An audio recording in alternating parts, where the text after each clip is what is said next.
The Summer of Broken Rules, Epilogue, 1 year later. The Pies came out at 2 p.m. It was a beautiful July afternoon, the sky bright blue with white clouds that looked as puffy as pastries. After finishing my shift at the bookstore, I checked my phone and found a text. What time should I be there? I rolled my eyes and replied, "You've done this before. 1:50. Just teasing," he wrote back as I hopped on my bike. "Calm down." It was 1:53. By the time I turned off the bike path and morning glory came into view, the endless acres of green fields and the rambling cedar shingled farmhouse, surrounded by wildflowers, gardens, children, and packed picnic tables. Sweat dripped down my back from the ride, and my pulse pounded. I hoped he was inside already. Today there would be serious competition, but of course he wasn't. "Michael," I called, stopping across the gravel parking lot. "What the hell?" He was busy showing off his car. It was a 1973 International Harvester Scout, the ultimate beach cruiser. "Our island car," he called it. He shook hands with the car's newest fans before jogging over to me. I all but dragged him up the path and into the house, where sure enough customers circulated for groceries while cutting their eyes at the still empty pie display. "I don't understand why we need to do this," he said, as I positioned his football player frame to block the inevitable stampede. "I thought one of the benefits was only if there are leftovers," I said, tilting my head to admire my handiwork, which is never the case with pies. He nodded, then raised his arms and cracked his knuckles. The bakers were putting out the pies now, the sweet smell of sugar and berries wafting over to us. Clusters of people moved in on the display shelves, predators eyeing their prey. "Do your thing," he muttered. "And you do yours," I said before dropping down to my knees. "Excuse me," I crawled through the customers in front of me. "Excuse me, but I think I dropped an earring. My grandmother gave it to me for my birthday. It's a family heirloom." Michael whistled when I surfaced with a whooping 4 pies, blueberry, apple, peach, and of course strawberry rhubarb. Then we meandered around the store, collecting other necessities for Wink and Honey's annual family dinner tonight. 2 dozen ears of corn, fresh lettuce, massive tomatoes, bell peppers, red onions, mozzarella cheese, and zucchini bread. My dad had finished our loaf this morning. "Can I drive home?" I asked as we joined the line for the registers. "Sure," Michael said, "if you promise not to go at light speed." I gave him a look. "Michael, it was 5 miles over the speed limit." "Meredith, the speeding ticket said 15. I wasn't the one driving." He shrugged. "You were an accomplice."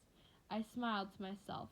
Pravika, Jake, and I had taken Mad Martha's orders a few weeks ago and had to race home so everyone's Sundays wouldn't melt. A policeman had caught us right before we turned onto the farm road.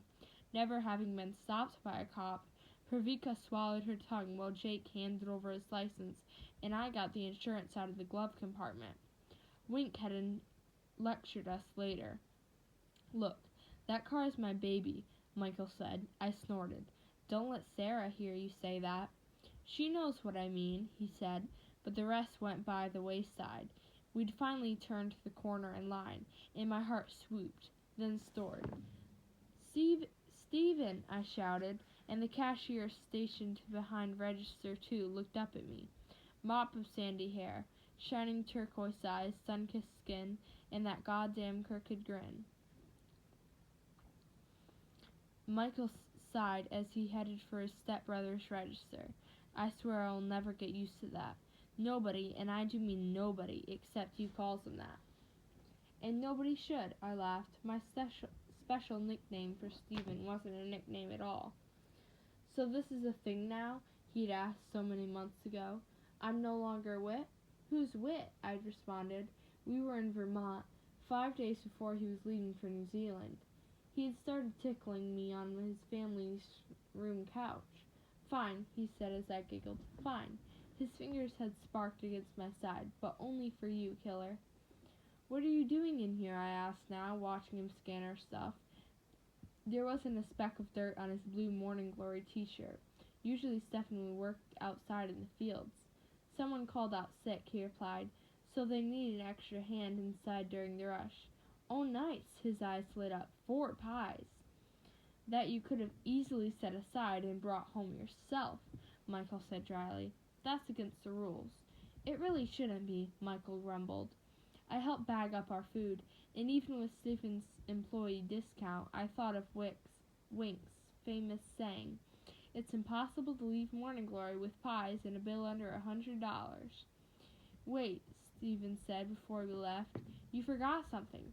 Nah, I have the receipt, Michael said, but I smiled and shoved my bags into his arms, so I gave Stephen a hug goodbye. You're very affectionate, he murmured, before I stretched to give him his cheek 3 quick kisses. I didn't know why, but it was always 3 times. Once just wasn't enough. Yes, I know, I said lightly, sliding an arm around his waist.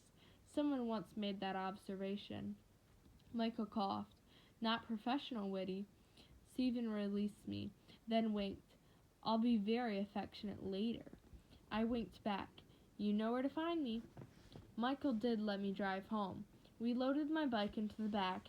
To show him how serious I was, I pulled my hair into a ponytail and dramatically slipped on Wink's left behind aviator sunglasses. Let's blow this farm stand, I said. He chuckled. You are such a knucklehead.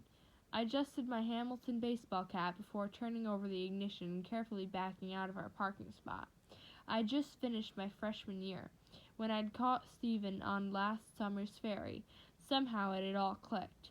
He was raring to go and ready for an adventure, but I was not, at least not yet. Going to another continent wouldn't solve my problems. I knew I needed to work through them at home, with my parents close if I needed them. Did I need to stay close for college, or did I want to stay close for college? Both, I decided. My parents looked relieved when I suggested we go shopping for dorm supplies. And of course, Wink and Honey stood firmly behind my decision. I loved Hamilton. I really, really loved it. My orientation group had continued eating together long after orientation had ended, becoming a close-knit friend group. A few of them had spent time on the vineyard last month. Yes, Lily, they'd said when she and I had picked them up from the ferry, remembering her Hamilton visit in April. So happy to see you. There were perks to being just up the hill from my parents, too. If I needed to do laundry, I could forego the communal machines and walk home. And my friends loved coming to my house for a home-cooked meal every now and then. My mom was always excited to cook for a bunch of people. I'm trying a new lasagna recipe tonight, she would text me. Let me know if anyone's interested. I had very few complaints, except when I missed Stephen. I miss Stephen a lot. You're not going, I'd said during our final goodbye in Vermont. We were standing by the Raptor and my head buried in his shirt. You're not going. You're coming to Clinton next weekend, preferably with maple sugar candies. He'd laughed. Are you going to tell yourself that for the next 9 months? I knocked my head against his chest. I'm going to try. Long distance was even harder than I'd thought. We'd communicated every way possible, but it sometimes felt impossible. I'd sit in my dorm's common room until 8 a.m., FaceTiming him, and then cry my eyes out in the shower before leaving for breakfast. She's in a Stephen slump, my roommates had said on those days. But there were Stephen surprises, too. Without any warning, packages arrived in the mail with my name scribbled in all capitals. His handwriting had the power to stop my heart.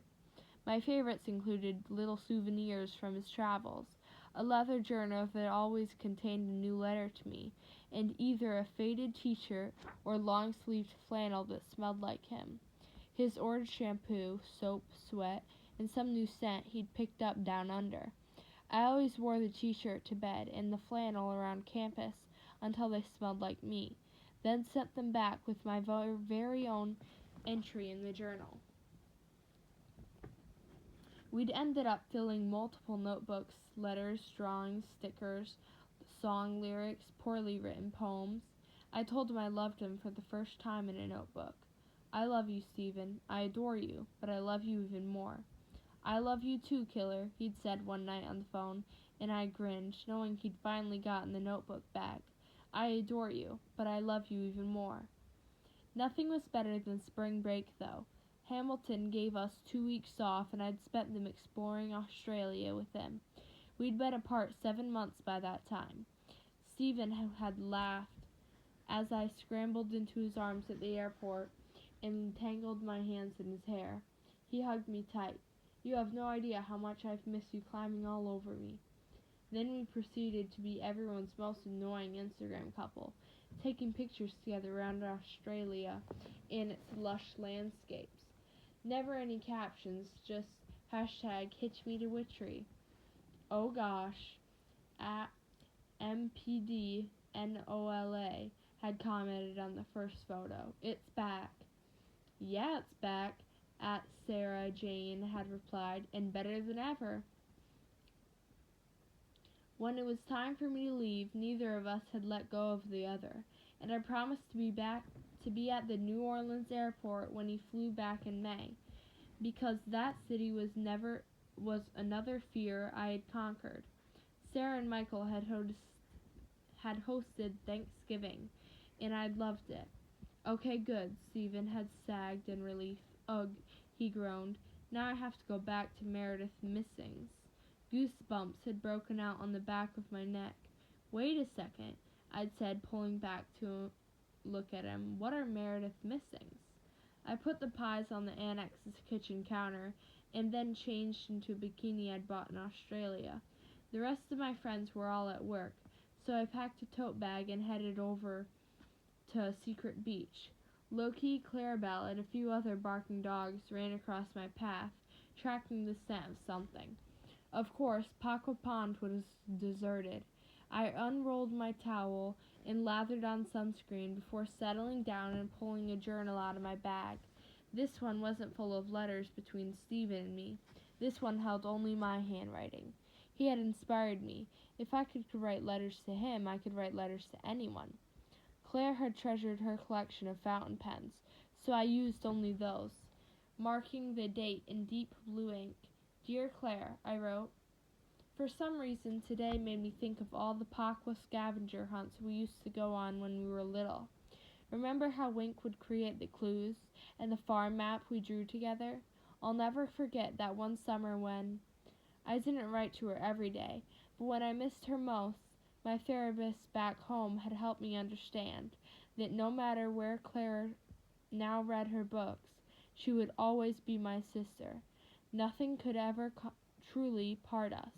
Each letter was a memory, whatever came to mind in the moment, and I always signed them, sending my love, anywhere and everywhere, Mare. Afterward, I tucked the journal back into my bag and swam out to the pond's float. The worn wooden planks were warm from the sun, so I stretched out and shut my eyes. It felt like I'd been asleep for only 5 minutes when I felt water being flicked onto my toes. I wriggled them but didn't fully wake up. Then I felt it again and again and again.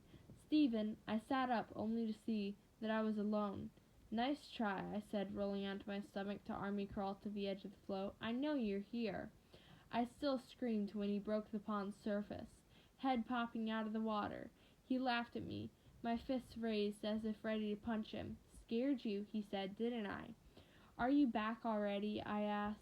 Stephen's brow furrowed. Work's long over, he said, and glanced at the sky, at the slowly sinking sun. Everyone's finished for the day. Oh, so I had fallen asleep for longer than 5 minutes. My stomach began to twist, and Stephen kept a hand on my knee while treading water. I wrote to Claire, I told him, running a few fingers through his slick hair. Earlier, I wrote her a letter in my journal. He nodded. I wondered if you would, given that what tonight is. He trailed off and flipped his hand over. I took it and laced our fingers together.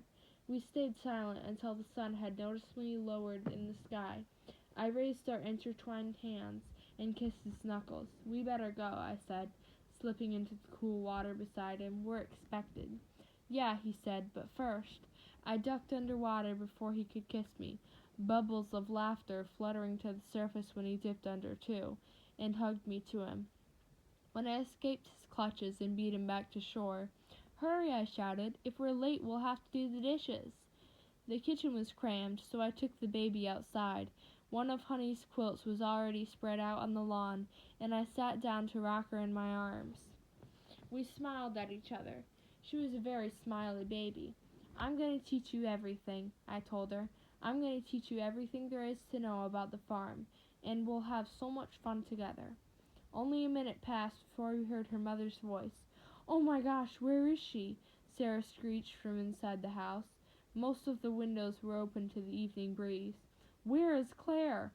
"I believe my bride has her outside," Stephen said. "Wait, sweetie, that's not how it works," Honey told him.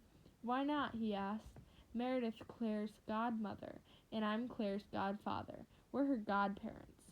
It seems logical to me." A pause. "Plus, Mare's called me her groom once or twice." "It was in a dream," I shouted to him as everyone laughed. "It was one time, one dream." "Either way," Stephen said, "wouldn't you love to have me as a grandson, Honey?" I blushed, and I could picture my grandmother blushing too. She had such a crush on Stephen. He was living in the big house this summer, and she cooked him breakfast every morning while merely mentioning to Wink that the coffee was ready. "Oh, good!" Sarah joined me on the quilt and kissed her daughter's forehead. "I was wondering where you were, my little love." The dinner table was covered in platters of delicious summertime food, surrounded by its usual mishmash of chairs. Uncle Brad and Aunt Christine boasted about their couple's tubing victory that afternoon. My parents agreed to disagree, while I gave Aunt Rachel all the details about Eli's new boyfriend. Michael was holding Claire, and Sarah gazed adoringly at them, snapping pictures and sitting high on a stool. Stephen talked to Aunt Julia about how he hoped to start an herb and vegetable garden somewhere on the farm. "Morehouse, ideally," he said. "I'm thinking that lawn is the most fertile. Eventually, once the pies had been sliced and served with scoops of ice cream plopped on top, Wink rose from his chair, and the table quieted. "Tonight is a special night," he began, then backtracked. "Well, that's not entirely true. Every night with you," he gestured around the table, "my family, is special. I cherish every beach day and every twilight tractor ride. Honey and I feel so lucky that we get to live here and watch our children grow and their children go." As if on cue, Claire gurgled. Everyone chuckled. "Yes, Miss Dupre," Wink said, "and we're lucky to watch even their children grow." He smiled, the laugh lines around his eyes deepening. "But tonight is a special occasion," he continued, "because it marks the inauguration of a new chapter on the farm." He nodded at Honey. "Darling, if you could." My grandmother disappeared into the house, and everyone gasped when she returned with the gleaming gold trophy. I reached for Stephen's hand under the table, my eyes stinging. I had already guessed what this meant, but I squinted at the elegant inscriptions as Honey passed the trophy off to my grandfather. My sister's name was inscribed over and over again, followed by Stephen's. "The Claire Fox Cup," Wink told us, "will now be awarded to each summer's assassin winner. I know you all appreciated those plastic medals, but this," he trailed off and glanced down at the trophy, handshaking a little. "Last summer we played in memory of Claire, and from now on we will always play in memory of Claire. Our assassin goddess," Honey concluded. "Her legacy will live on forever." The entire table applauded in solidarity.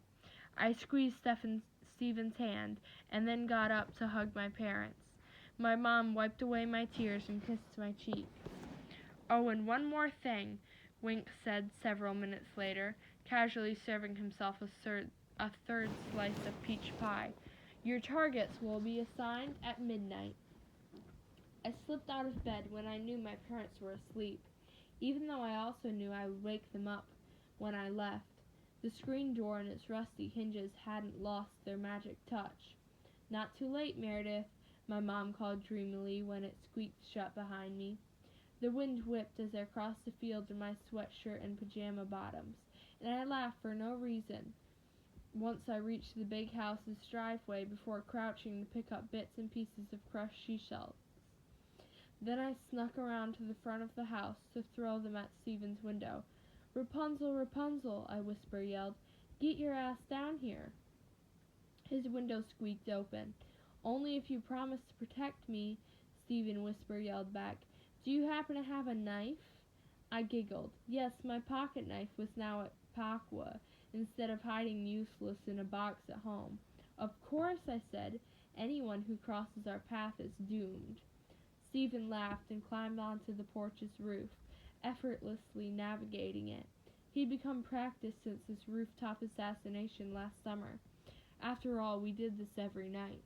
Some nights we met here, others at the annex, but every night we went on rambling walks together. "Okay," he said once he'd shimmied down a column onto the ground. "Ready?" I offered him my hand. He took it and twirled me into his arms so we could kiss. "Ready," I said afterward, and we set off. We talked about anything on these walks. We talked about everything. We talked about the future. Stephen was transferring from Tulane to University of Vermont, and he was excited to teach me to ski this winter. Meanwhile, I was excited we would be on the same coast, let alone the same continent. I still insisted on my Stephen surprises, though. I didn't care if it was just an autumn leaf or UVM newsletter. When his packages arrived, when I saw his handwriting, well, it made me melt and my whole day better. "Okay," he agreed, "just as long as I get my Meredith missiles in return." Tonight, we discussed Assassin.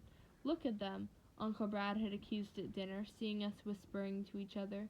"They're already plotting." "Actually, we're not," Stephen replied. "I was telling Mare how lovely she looks tonight."